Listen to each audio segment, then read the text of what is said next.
Le titre professionnel de serveur en restauration est une certification officielle délivrée par le ministère du Travail de niveau 3. Ça veut dire que c'est un équivalent de CAP ou de BEP.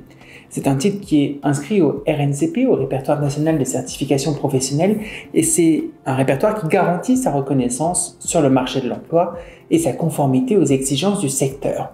Ce titre a été prorogé jusqu'au 6 janvier 2027, donc il est prorogé de 2 ans. Pourquoi ? Le métier de serveur en restauration est un métier varié et dynamique, et cette reconnaissance permet de garantir qu'on a toujours du personnel de qualité. C'est un titre qui permet de travailler dans des établissements divers, dans des restaurants traditionnels, dans des brasseries, mais également dans des établissements gastronomiques, des traiteurs, voire même des environnements plus singuliers comme des bateaux ou des trains. C'est un secteur qui offre de nombreuses opportunités à ceux qui souhaitent, et c'est un secteur qui est surtout en pleine pénurie. On manque crucialement de serveurs. Donc pour tous ceux qui souhaitent développer un savoir-faire précis, c'est un titre qui va vous accompagner à acquérir les compétences. Lors de votre certification, les jurés vont vérifier les compétences que vous avez acquises pendant votre formation. Vous devez connaître les bases de la profession, l'entretien des espaces de restauration, l'accueil, les conseils personnalisés que l'on peut apporter aux clients, ainsi que les techniques de service et pourquoi pas même les techniques de vente. Un bon serveur ne se contente pas de servir, il participe activement à l'expérience du client et à la bonne réputation de l'établissement. Tout d'abord, les jurés vont vérifier si vous savez préparer les espaces de restauration, mettre en place les tables, organiser les buffets, maintenir les locaux dans un état impeccable. L'hygiène, il y a un vrai point d'honneur sur l'hygiène et sur la sécurité aussi d'ailleurs. Un bon service commence toujours par un environnement propre et accueillant pour les clients.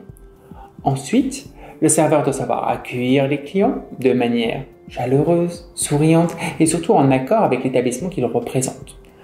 Vous devez veiller à donner des conseils sur les plats, sur les mets que vous proposez à la carte, à répondre aux questions des clients. Vous devez connaître votre carte, mettre en valeur les spécialités de l'établissement, les plats du jour. L'art de l'accueil, c'est un savoir-faire qu'on développe au fil de la formation, mais aussi au fil de l'expérience, du stage ou en entreprise. Vous devez également savoir prendre des commandes et effectuer des recommandations. Une fois que vous avez les commandes, vous devez effectuer le service, que ce soit à table ou au buffet. Vous devez servir les plats et les boissons avec efficacité et discrétion. Vous devez vous assurer que chaque client ait une expérience agréable, que ce soit de la commande jusqu'à son départ. Un autre aspect important du métier, c'est la communication avec la clientèle internationale. Surtout dans des grandes villes en France, on attend de vous que vous développiez des compétences en anglais, avec un niveau A2 pour mieux répondre aux attentes de vos clients étrangers. Et dans certains établissements, d'autres langues peuvent aussi être demandées et être un atout à positionner sur votre CV, selon la clientèle qu'ils accueillent. Enfin, vous allez devoir véhiculer l'image de l'établissement. Un bon serveur va porter une tenue soignée, rester courtois et veiller à maintenir une ambiance agréable tout au long de l'expérience client. Ce n'est pas seulement un prestataire de service qui apporte des plats, c'est un ambassadeur de l'établissement. Alors pour obtenir ce titre, après avoir suivi une formation ou alors par le biais de la VAE, il faut réussir 3 épreuves. Ce sont 3 épreuves qui reflètent l'exigence du métier. La première épreuve, c'est la mise en situation professionnelle. C'est une épreuve de 3h40. Vous allez devoir réaliser les tâches d'un serveur. Mettre en place un rang, préparer les tables, accueillir les clients, prendre les commandes, recommander les plats, servir à table, desservir, passer à l'encaissement. Cette épreuve va permettre au jury de juger de votre maîtrise des gestes techniques et de votre professionnalisme dans un environnement réel. C'est vraiment une simulation d'un restaurant.